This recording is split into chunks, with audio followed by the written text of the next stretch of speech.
इस लोकतंत्र को सुधारना होगा। कहीं कहीं इसमें से राजतंत्र की बू आ रही है, उसको सही करना होगा। कोशिश करने वालों की कभी हार नहीं होती, लहरों से डरकर नौका पार नहीं होती। देखिए, हमारी एकल मांग है, आज ये पूरे भारतवर्ष से लोग पहुँचे हैं। मैं लोक निर्माण विभाग से आया हूँ, पूरे उत्तर प्रदेश का प्रतिनिधित्व लेकर, और यहाँ पर आज पूरा एक तरह से मिनी भारत जुटा हुआ है जंतर मंतर की धरती पर। हमारी एकल मांग है, मैंने बताया आपको, कि हमारी पुरानी पेंशन ओपीएस बहाल कर दी जाए। अभी तक सरकार ने जो हम लोगों के साथ छलावा किया है कर्मचारियों के साथ, जो युवा पीढ़ी आ रही है जिनकी 2005 के बाद से नियुक्तियाँ हुई हैं, उन्होंने पुरानी पेंशन के बारे में सुना है और उसका मज़ा नहीं लिया है, उसका आनंद नहीं लिया है। पुरानी पेंशन हमारी बुढ़ापे की लाठी है, हमारे जीवन का सहारा है।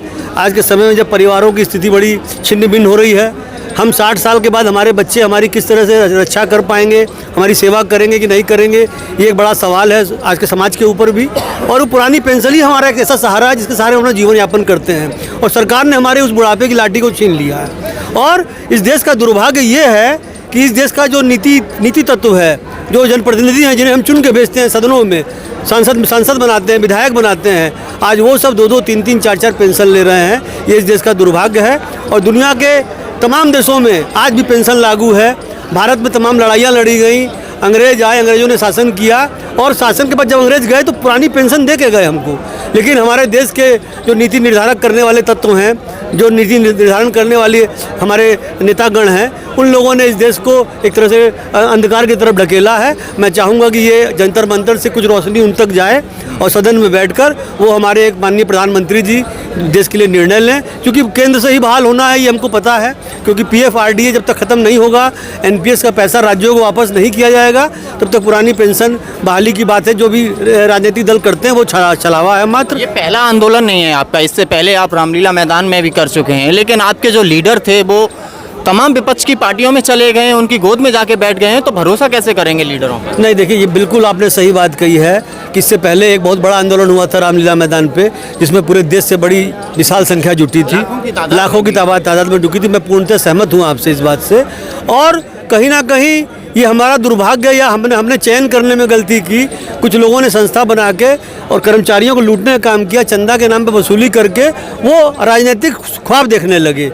बिल्कुल राजनीति करिए, सब कुछ करिए, लेकिन कर्मचारियों की उम्मीदों के साथ छलावा करके धोखा देके राजनीति करना ये बर्दाश्त नहीं है। और इसीलिए हम सब लोगों ने, जिन लोगों ने आज उस संगठन की, मैं नाम नहीं लूँगा उस संगठन का, उसकी नींव रखी थी, सब वही लोग हैं, वही बनाने वाले लोग हैं। उस संगठन की नींव रखने वाले लोग आज अलग राह पे पकड़ लिए और ईमानदारी के साथ संगठन चला रहे हैं और अपनी एकल मांग को लेकर आगे बढ़ रहे हैं। और उनके अंदर राजनीतिक पिपासा जाग चुकी है, लालसा जाग चुकी है उनके अंदर कि हमको MLC बना दिया जाएगा, हम कहीं किसी राजनीतिक पार्टी से जुड़कर कर्मचारियों के स्वाभिमान के साथ, उनके आने वाले भविष्य के साथ समझौता कर लेंगे। इस तरह की बातें करके उन्होंने लालच दिया है। और कर्मचारी जो अभी भी छलावे में हैं, आज नहीं कल उनकी नींदें खुल रही हैं। हमारे पास बहुत सारे फ़ोन आते हैं हम लोगों के पास, और मैं ये दावे के साथ कह सकता हूँ हम लोग बहुत करीब हैं इस समय पुरानी पेंशन बहाली के। आप एक मीडिया चैनल है, मैं मीडिया चैनल के आपके माध्यम से कहना चाहूँगा, बस थोड़ा सा प्रयास की ज़रूरत है। कर्मचारी, शिक्षकों को, जो भी हमारे केंद्र के कर्मचारी हैं, राज्य के कर्मचारी हैं,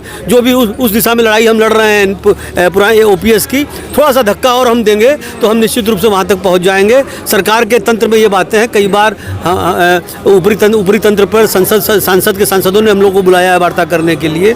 निर्मला सीतारमण जी ने भी एक बार बुलाया है वार्ता करने के लिए, वित्त मंत्री हैं जो। तो इस तरह की बातें करके हम अपनी बातों को रख रहे हैं, बड़े पुख्ता ढंग से, तर्क संकट ढंग से रख रहे हैं वहाँ, और हमारी बातों को माना जा रहा है वहाँ। UPS भी उसी का एक परिणाम था। वो हम 80, 20%, 30% कसर बची है पुरानी पेंशन में। मैं चाहूँगा कि आप सभी लोगों का इसी तरह से प्रचार प्रसार मिले, हमारी पुरानी पेंशन बहाल। आप पुरानी पेंशन को लेके आंदोलन कर रहे हैं, लेकिन आप देखेंगे कि उत्तर प्रदेश में काफ़ी समय से शिक्षकों की भर्तियां नहीं आई हैं, प्लस आप लोगों पर एक सुप्रीम कोर्ट के द्वारा टेस्ट भी लगा दिया है कि इसे टेस्ट को क्वालिफाई करना पड़ेगा। हाँ, उसे कैसे देखते हैं? TGT क्वालिफाई का एक वहाँ पर आया है, सुप्रीम कोर्ट ने किया है। लेकिन अभी जो हमारे शिक्षक साथीगण हैं, शिक्षकों के जो नेतागण हैं, उन लोगों ने बड़ा अच्छा आंदोलन किया उत्तर प्रदेश में, और मैं आपके संज्ञान में डालना चाहता हूँ।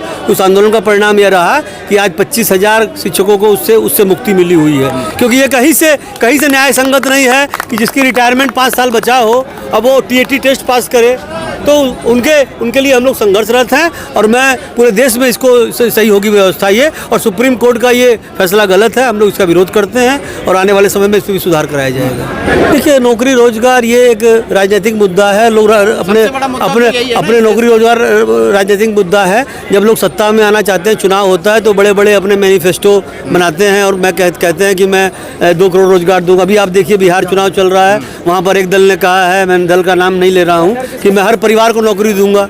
क्या ये इस लोकतंत्र में संभव है? कैसे देंगे नौकरी? आप कैसे देंगे नौकरी? आप एक छलावा करते हैं अपने वादों के भ्रमजाल के माध्यम से, और ये कहीं से भी अतिशयोक्ति नहीं। आप इस देश को व्यवस्था पे लाइए, नौकरियों का सृजन करिए, और हम कहते हैं कि नौकरियां बहुत हैं, आप निकालिए उनको। बैकलॉग खाली है, पीडब्ल्यूडी से मैं हूँ, पीडब्ल्यूडी में जगह खाली है, हमारी संख्या कम है वहाँ पर। हमारे वर्क एजेंट के पोस्ट खाली हैं, हमारे चतुर्थ श्रेणी की भर्तियां नहीं हो रही हैं बहुत सारी। उन भर्तियों को करें तो आप अपने उद्देश्यों को पा सकते हैं। सिर्फ लोक लुभावन भाषण देना, लच्छेदार भाषण दे देना मंच पे, प्रधानमंत्री जी हैं हमारे, मैं उनके बारे में कोई टिप्पणी ज़्यादा नहीं करूँगा क्योंकि देश के हमारे प्रधानमंत्री हैं वो, लेकिन वो जो भी करें वो ऐसा करें कि वो हो। लेकिन अब देश की राजनीति के तंत्र ऐसा है कि उसके बारे में मैं क्या कहूँ आपके से यही कहूँगा कि हम लोगों को सबको सुधारना होगा, उसको, इस लोकतंत्र को सुधारना होगा। कहीं कहीं इसमें से राजतंत्र की बू आ रही है, उसको सही करना होगा। जंतर मंतर पर आप पहुँचे, कहाँ से लोग पहुँचे और कितनी तादाद में लोगों की भीड़ रही? देखिए, जंतर मंतर पर आज यहाँ पर जो भीड़ की अनुमान है, कम से मुझे लगता है 10-20 हज़ार लोग आए हैं। बहुत सारे लोग अभी पहुँच भी नहीं पाए हैं, ट्रेनें लेट हैं, और ये पूरे भारतवर्ष से लोग आए हैं। नागालैंड से आए हैं, कश्मीर से आए हैं, मध्य प्रदेश से आए हैं, महाराष्ट्र से आए हैं, केंद्र के कर्मचारी आए हैं, राज्य के कर्मचारी आए हैं, शिक्षक आए हैं, हमारे बहुत सारे लोग हैं। राज्य विभागों में, मैं उत्तर प्रदेश से हूँ तो वहाँ से सिंचाई विभाग आया है, पीडब्ल्यूडी आया है, पंचायती राज आया है, बहुत सारे विभाग आए हैं। और ये एक तरह से पूरे अखिल भारतीय आंदोलन एक तरह से हमने इसको किया है, और हम लोगों ने इसका ऐसा नहीं कि सबको बुला दिया, हमने आह्वान किया है उसका, और आह्वान करने के बाद एक आवाज़ गई है लोगों तक, उसको जागरूक करके हम सबको लाए। सफलता मिलेगी? बिल्कुल मिलेगी। कोशिश करने वालों की कभी हार नहीं होती, लहरों से डरकर नौका पार नहीं होती।